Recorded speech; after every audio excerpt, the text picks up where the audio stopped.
Hello everyone, welcome back to another video.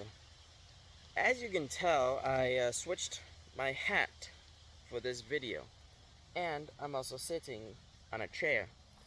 Now, the first few videos that I have recorded and made, I was sitting on the ground with a completely different hat. This was for a reason. The book that I'll be talking about today is all about change.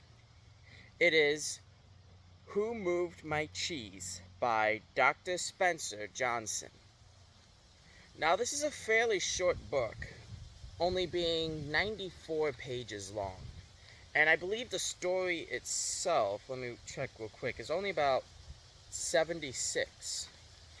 So, well, actually, there's even a few more pages at the beginning that are not a part of the story. So the story itself is like 50 to 60 pages long.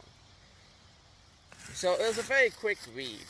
This was actually given to me by someone that I know. She lent it to me because I guess she got it for free at some workplace, and we like to talk about books, so she gave it to me. And so this morning I decided to give it a real quick read, and I think it's a fairly good book. It's a fairly good story. So, as I've said, Who Moved My Cheese is all about change and how to react to change and how to, all of that sort of stuff. The main story is about a maze. Let me check real quick.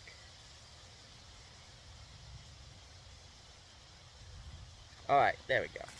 So there are two mice, and then there are two little complicated humans, is what the story refers to them as. I think it's like some sort of like complex-minded something.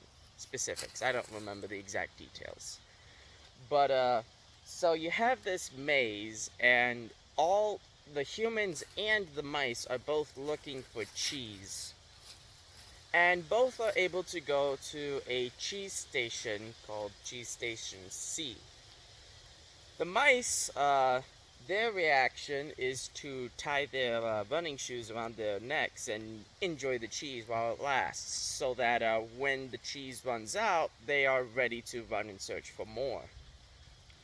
In the meanwhile, the humans they settle down and they move closer to the cheese station. They put their running equipment away, and instead they sort of live around the cheese now. They don't expect it to ever move. They don't expect it to ever change. And so when the cheese station runs out of cheese, the mice basically run off. Meanwhile, the human characters, I don't remember, Haw and Hen, I believe. They find out later that the cheese is gone, and they basically complain a lot about it.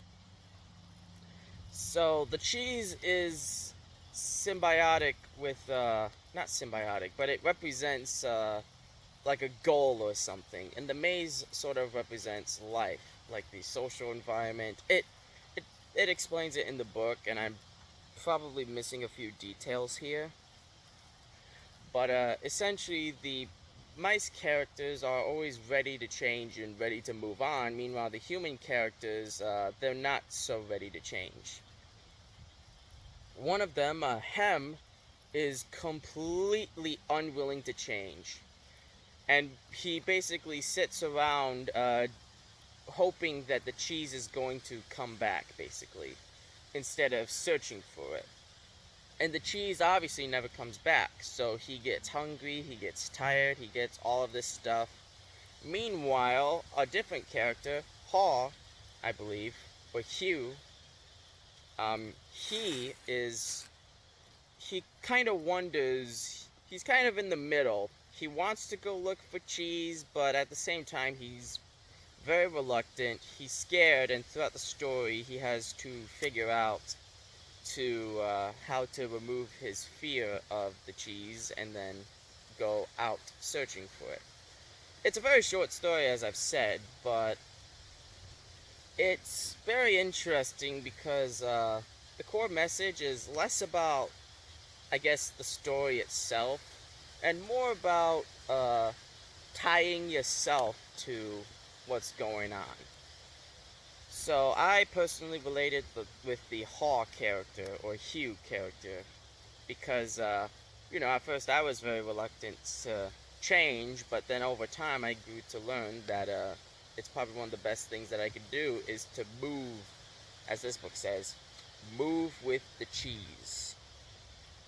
So yeah, I would definitely give this I would definitely recommend this to anybody, because this is a fairly short book, but I just found it interesting and I want to talk about it for a bit. Thank you for coming by. Have a good day or night, and I'll see you all another time.